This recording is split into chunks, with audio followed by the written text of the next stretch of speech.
Russia Ukraine ভয়াবহ drone হামলা চালিয়েছে আর এতে বিপাকে পড়েছে দেশটি। এই হামলার ভয়াবহতায় বন্ধ ঘোষণা করা হয়েছে শিক্ষা প্রতিষ্ঠান সহ কয়েকটি বিমানবন্দরের ফ্লাইটও। তবে ইউক্রেনে হামলার দায় অস্বীকার করেছে। রাশিয়া দাবি করেছে হামলায় বেশ কয়েকটি ড্রোন রাশিয়ার সামরিক স্থাপনা সহ গুরুত্বপূর্ণ অবকাঠামোকে লক্ষ্য করে আক্রমণ করেছে। রাশিয়ার রাজধানী মস্কো সহ অন্যান্য শহরগুলোতে হামলার কারণে ব্যাপক ক্ষয়ক্ষতি হয়েছে। মস্কোর একটি সামরিক গোডাউন, শিক্ষা প্রতিষ্ঠান, সেতু ও বিমানবন্দর লক্ষ্য করে এ আক্রমণ করা হয়েছে। প্রাথমিক তথ্য অনুযায়ী কয়েকটি ড্রোন গুলি করে ভূপাতিত করা হলেও বেশ কয়েকটি ড্রোন গন্তব্যে পৌঁছানোর আগে ধ্বংস হয়। রাশিয়ার প্রতিরক্ষা মন্ত্রণালয় জানিয়েছে তারা হামলার প্রতিশোধ নেওয়ার জন্য প্রস্তুত। এক বিবৃতিতে তারা দাবি করেছে ইউক্রেনের ড্রোন হামলাগুলো আন্তর্জাতিক আইন লঙ্ঘন করে এবং রাশিয়ার জাতীয় নিরাপত্তার জন্য একটি বড় হুমকি।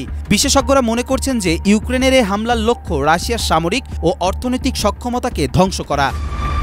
বিশ্ব নেতারা এই হামলার নিন্দা জানিয়েছেন এবং আন্তর্জাতিক শান্তি ও নিরাপত্তার জন্য উদ্বেগ প্রকাশ করেছেন। এখন পর্যন্ত এই হামলায় কোনো প্রাণহানি বা ক্ষয়ক্ষতির পরিমাণ নিশ্চিত হওয়া যায়নি। আন্তর্জাতিক সম্প্রদায় এই সংঘাতের অবসান ঘটাতে কঠোর পদক্ষেপ নেওয়ার জন্য রাশিয়া ও ইউক্রেনের প্রতি আহ্বান জানিয়েছেন। পরিস্থিতি এখনও উত্তপ্ত থাকায় বিশ্বে উদ্বেগের সৃষ্টি হয়েছে। কবির চৌধুরী, মাই টিভি।